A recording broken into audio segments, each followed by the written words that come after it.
Have you ever felt truly heard? Carl Rogers, one of the most influential psychologists of the 20th century, believed deeply in the therapeutic power of listening. His approach, termed client-centered therapy, was rooted in the idea that patients had the internal resources and answers they needed, but these could only be accessed in an environment where they felt genuinely understood and accepted. In his book, On Becoming a Person, Rogers describes a transformative moment with one of his clients. She'd been struggling with a deep personal issue, unable to articulate or confront it. Over many sessions, Rogers simply listened and listened to her, not probing, not guiding, just listening with a genuine empathy. One day, she finally had an emotional breakthrough, articulating her feelings and beginning a path towards healing. She revealed to Rogers that it wasn't experts with the answers she was seeking, but someone who would genuinely listen, allowing her to unearth her own solutions. This story underscores the profound impact listening can have, not only in therapy, but in every human interaction. When we listen,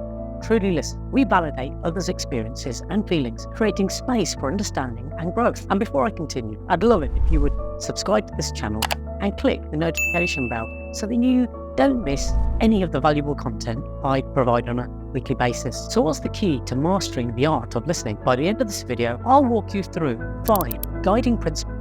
But first, let's delve deeper into why listening is so transformative. Why do children find it so easy to listen, yet as adults we struggle? Do you remember those childhood days when the world was full of wonder and every story was a doorway to another universe? In our formative years, our mentors, our parents, our world, they whispered one consistent lesson: listen. The skill of active listening has been ingrained in each of us from the earliest years of our existence. When we were young, it was impressed upon us the significance of paying close attention to what others are saying. But what motivated people to put so much importance on listening in the first place? Was it only an instruction given by adults? Or did it have its origins in the fundamental character of children? Children, in their insatiable wonder, do this instinctively. When my own children were young, they too would have their eyes wide and their minds ravenous for information. Every answer they received only birthed more questions. But like seasons, we change. Childhood wonder fades into the cacophony of adulthood. Fast forward to today, our senses are bombarded every moment. The sweet sound of silence, it's become a rarity in our always-on world. True listening feels almost like a forgotten art. As a seasoned life coach, I've come to understand one undeniable truth: the art of listening is transformative. And what if I told you there was a way to recapture that genuine listening we once knew so naturally? Through my journey as a life coach, I've unearthed 5 core principles which I want to share these with you today. Number 1, emotional presence. It begins with the heart. Before I participate in any conversation, especially a coaching session, I always check to make sure that I'm in the correct state of mind. Establishing a good relationship with my clients and making an emotional connection with them is essential. It is of the utmost importance to be kind, understanding, and devoid of any personal prejudice. Number 2, listening over speaking. It's simple math. The more I talk, the less I listen to what others have to say. And as Malcolm Forbes rightly said, the art of conversation lies in listening. By purposefully restricting the amount of input I provide, I am able to concentrate more intently on comprehending the client's point of view. Number 3, avoiding interruptions. Have you heard of Stephen Covey's words?